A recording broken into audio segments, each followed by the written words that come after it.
Khalifa waroon leen gunge ci processus bi nekk seen ginnaaw même bu dee sax bokkatu leen camp mais yéen itam lu ñu leen di reprocher mooy à 2 jours wala benn jour des ci vote bi ngeen boycotté ak conseillers yëpp ñëwoo leen pour voter loolu aussi ak kàddu yi sa leader yëkkati ne ku fa dem bokk nga ci complot bi tey gis nañu waa Benno dañu voté massivement est-ce que sentiruñu ne kàddu yooyu dafa diis ci ñoom ba ñu def lu ñu def tey. Alors est-ce que cette sortie waroon na ko def boycott bi aussi sénégalais yi kontaanuñ ci d'accorduñ ci ak yéen. D'abord da nga may permettre. allez-y may nuyoo j'avais pas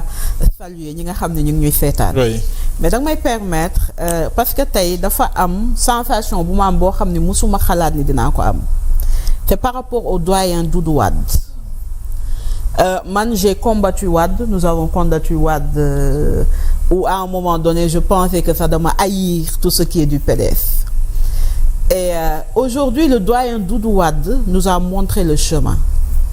en ne venant pas à ce vote qui est un simulacre xam nga lu tax sénégalais yi mën nañu reprocher parce que ku ci nekk ak sa angle d'analyse Mohamed man dans ma communication musuma varier ci lenn mooy y a un maire qui a été élu de manière directe le suffrage dañ ko changé mooy amatul vote indirect Barthélémy Diaz bi muy ñëw ñu teg la coalition Yewwi Askan Wi ñëpp xamoon nañ ne am na dossier pendant à la justice te ñëpp xamoon nañ ne il était en train de vivre une injustice su ma juumee ngeen ne ma Aïda da nga juum mais malgré ça tout le Yewwi a dit Barth tu es notre candidat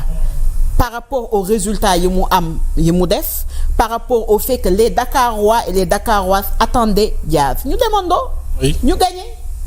je rappelle que l'actuel PM moo ñëwoon kër Diaz wax les injustices en disant que Macky Sall daf ko bëgg def genre kii d'Achille contre Diaz les vidéos sont là et je pense qu'il était tellement informé que du wax loo xam ne amul ñu ñëw à la ville de Dakar législative yi jàll menace am bi menace bi amee le 10 décembre Beyna Gueye je voulais même pas le citer def et bind au préfet qui 1 heure ou 2 heures ou 12 heures de temps après le lendemain jël une décision que tout juriste a jugé voie de fait su ma juumul mooy que voie de fait du noonu lañ koy waxee voie de fait mooy jaay doole quoi mooy jaay doole ñépp ne lii c'est injuste ñu dugal recours certains disent que le recours est suspensif d'autres disent que non mais article 277 ne buñ la dindee am nga 10 jours pour dem au niveau cour d'appel mais loolu dafa fekk mu nekk contentieux électoral ñu dugal suñu recours c'est-à-dire il y a des choses que le droit dit mais il y a d'autres que les gens comprennent je ne suis pas juriste mais je ne suis pas aussi folle on peut analyser d'autres aussi que le droit a mélangé que le droit a mélangé je vous rejoins le préfet jël comme je l'ai dit la dernière fois à Ndoumbelane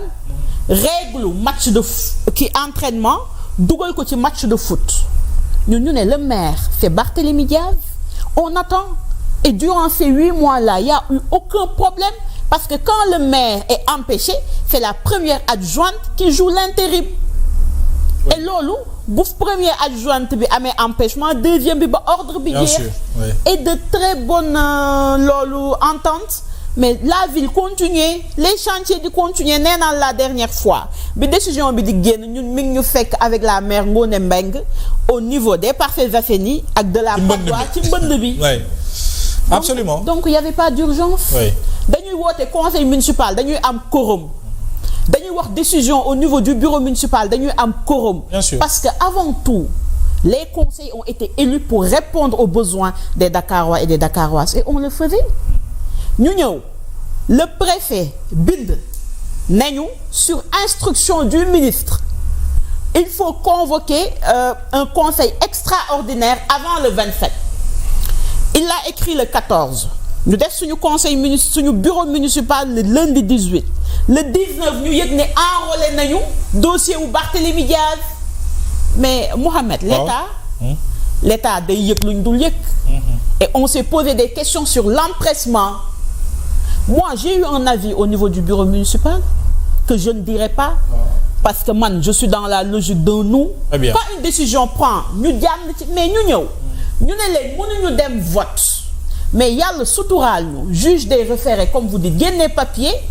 ne le lundi à 9h dinañ statuer ndax réunion dina am ou du am. Les gens ont fait des démarches pour qu'on le repousse de 24 heures ou bien qu'on le fasse l'après-midi nga xam ne juge des référés bi bu ne la réunion du am mais nit ñi duñu perte seen paas ñëw bu juge des référés bi ne réunion bi day am ngeen def ko ngeen dem voter parce que Diaz a dit hier quelque chose d'important mu ne aujourd'hui ñuy wax ñëpp c'est la justice qui doit parler. Et comme vous l'avez dit juge de référé bi c'est sur l'urgence, sur la question irrémédiable, etc. Et les avocats ont plaidé. Est-ce que am ngeen satisfaction ci verdict bu mu joxe délibéré bi. non xam nga ban satisfaction man laa am. mooy voie de recours yu ñu am. dem nañ ci. oui leen yoon may def ngeen ko. beneen bi mooy quand le juge des référés génne tooguñu traiter les magistrats de fumier ou de vendus. du tout. on a pris acte. et ça c'est important de le noter. maintenant nag du ñu empêcher ñuy xalaat. beneen bi mooy pour la ville de Dakar li Diar Barthélémy wax tey xaw ma quelle est la position de tonton Doudou Wade mais il a posé un acte politique fort mooy le maire n'est pas encore démis ba ñu dem ci vote. mais absolument. et l'appel qu'on a lancé c'était de dire à l'opposition soyons solidaires parce que c'est vrai li ma gis tey solidarité amul. non parce que Mohamed c'est vrai que dañu fal une liste. mais c'est vrai aussi que c'est le mandat de Barthélémy Diaz. Mais tout à fait. C'est vrai qu'en 2014 bi ñu demee à des élections quand on a emprisonné Khalifa pour le choix d'un candidat ou tout dañ ko ne Khalifa sa mandat la yaay xool kuy doxal Khalifa tànn ñun ñu considérer ni que mënuñu ne la justice joxaguñu raison ou tort ñuy dem dans des calculs de candidats. Absolument. Parce que tu ne peux pas vouloir quelque chose et son contraire. Tout à fait. mënu ma ne ce vote-là est illégal. ba pare naan je veux garder la mairie j'aurai un candidat et nous dañu espérer woon que les opposants ou certains parce que je ne ferai pas de jugement de valeur dinañu comprendre mais allons plus loin dama mës a fekk benn bureau municipal bu ñu mësoon defal benn maire parce que comme vous l'avez dit c'était indirect mu woo 45 personnes la veille tegal leen kaamil ñoo ñëpp waat ne ko moom la ñuy voter kaamil ñu dem le lendemain ca vote ba mu am 32 voix. Ils étaient combien? ñi waat ci kaamil bi. ni ko moom la ñuy voter 45. bi ñu demee ca urne ya mu dépouillé ñaata la fa gis 32 muy wër di nit qui sont les 13 qui ont trahi. C'est pour dire que booy dem dans ces élections-là on n'a jamais de certitude. Absolument. Mais je tiens à préciser que le maire de la ville de Dakar et les conseillers que nous sommes dañu nekk en nu ñu koy waxeetee ci les principes mooy le maire n'est pas encore démis ba ñuy dem à un autre vote. Très bien loolu donc ci loolu la ñu demee. donc il y a pas eu de boycott. Oui. Il y a eu un respect en réalité du vote des Sénégalais du 13 janvier 2022 que nous avons voulu préserver en n'étant pas complices très bien vote. Alors Djibi Ndiaye li jaaxal ñëpp Sénégalais yi bokk na ci également lu tax une partie de l'opposition votel pouvoir bi représenté par Abbas ci mairie bu Dakar ñu ngi wax Benno am na ci yeneen tey ku dégg discours Alioune Ndoye bi nga xam ne am na lu ko metti par rapport ak ce qui s'est passé est-ce que loolu du wane la nature de l'opposition que nous avons et est-ce que dal na xel ci échéance future yu ñu jëm. non mais dafa am man dafa am lu ma gis ne c'est scandaleux quand même c'est-à-dire que xam nga évoqué na léegi le cas de Doudou Wade. damay bëgg a commencer foofu ba pare xam nga Barthélémy Dias li ko dal 2011 la ko dal waxoon naa la ko léegi 2025 peut-être la conséquence yi gën a peut-être enchaîné wu mais 2011 la affaire Ndiaga comment ça s'appelle encore. Ndiaga Diouf am man bu ma toogee di déglu élection bi ñu naan daañu voté duñu voté. waaw li ma njëkk